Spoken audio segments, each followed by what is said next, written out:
Unless you are a recent entrant to the world of computers, this is probably a question you've asked yourself before.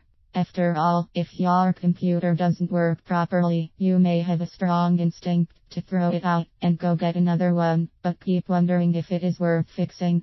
This article is intended to help you decide which of these paths you should take to get a PC up and running so you can go about your work or play. You may be thinking that, since this is a computer repair technician writing this article, I'm going to tell you that in almost every case, you should fix your computer rather than get a new one. Not so. Just as there are a host of reasons to fix your computer, there are plenty of reasons to buy a new one instead. Although the costs of consumer computers are nowhere near the costs of new cars, those of you who have had to decide whether to fix an older automobile or buy a new one may find it helpful to think about that process, because it is similar. I would advise you to make 2 columns and write the reason to buy or fix in the appropriate column. If you think it through this way, you will find yourself coming to a reasoned and reasonable conclusion. Also remember that if another person has your same PC model and the same problem, what he or she decides does not make their decision good for you. Keep in mind that there is not a right or wrong answer, only the best answer for you. While this article and others can help your decision process, the best answer for you is something only you can decide. Be wary of people who are certain that they know what you need.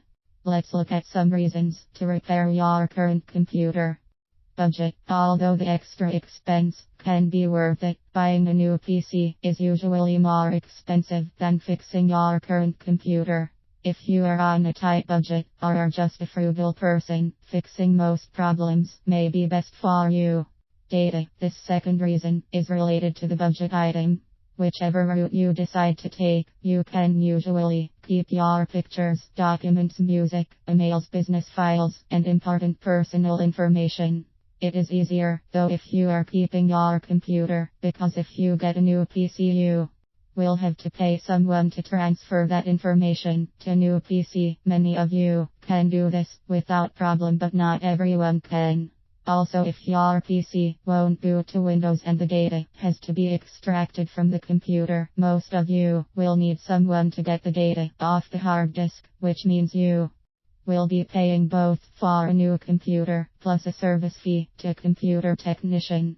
Applications. If you get a new computer, you will also have to reinstall all of your applications. Some can be downloaded, like iTunes or Adobe Acrobat Reader.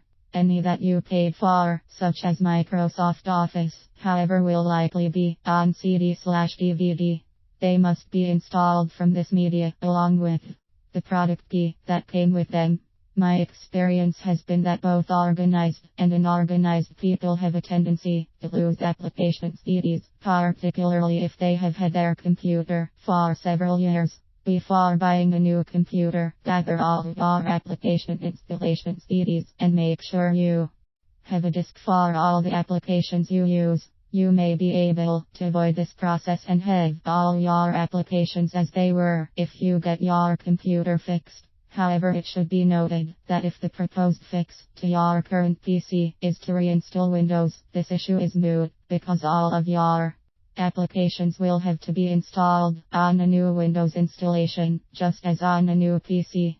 Upgrades. If your computer is just a little slow or can't do a certain thing, you can usually upgrade the RAM or video card or the aforementioned USB 3.0 card much more cheaply than you can buy a new PC. Windows 8. Have you used or seen Windows 8 or 8.1?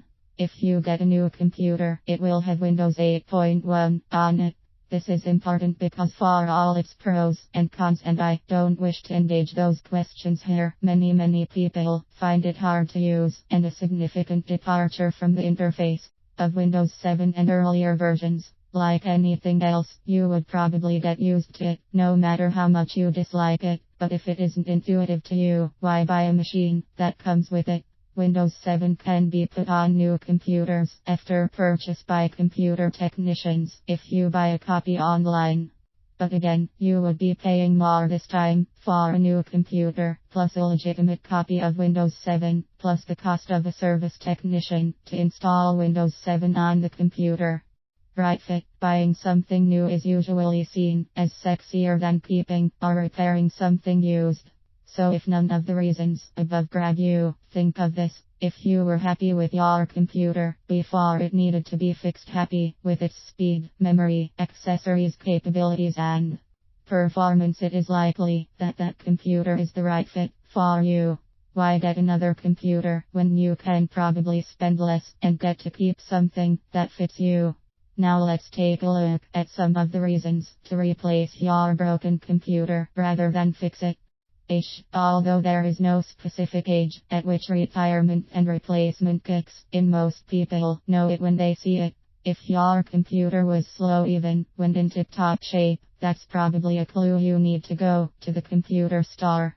Antiquated accessories. If your PC has a factory installed floppy disk drive or has a CD but no DVD drive, it is probably time to think about a new PC. Many people want fast peripherals through a USB 3.0 port. If you have a desktop, you can easily get a card installed, so I wouldn't consider this alone a reason to trash the old PC, but if you are keeping score, I would mark it in the buy column. Major hardware damage. If you spilled a Coke or such in the computer, ruining its motherboard, I would not invest in a repair. The laugh factor. Although I have never laughed at my customers, I have, on occasion, laughed at a machine that is broken. Why? Because it is so old, so full of dust and cigarette smoke, so slow that it is almost a joke that someone is actually paying me to fix this computer. If this is your computer, there's nothing to be embarrassed about, but if you don't already know deep down that you need a new computer, then take that message from this article. If you decide not to fix it, or you just keep your computers for a long time, make sure the inside is cleaned or regularly whether you do it yourself or bring it in for a cleaning. That dust and smoke residue doesn't just look bad, it can overheat your computer and cause its death. The question of whether to fix or whether to buy a new can be confusing. I hope that these questions and commentary have helped you make a solid decision. If you decide that you want your computer fixed, call Tom at 903-650-9483.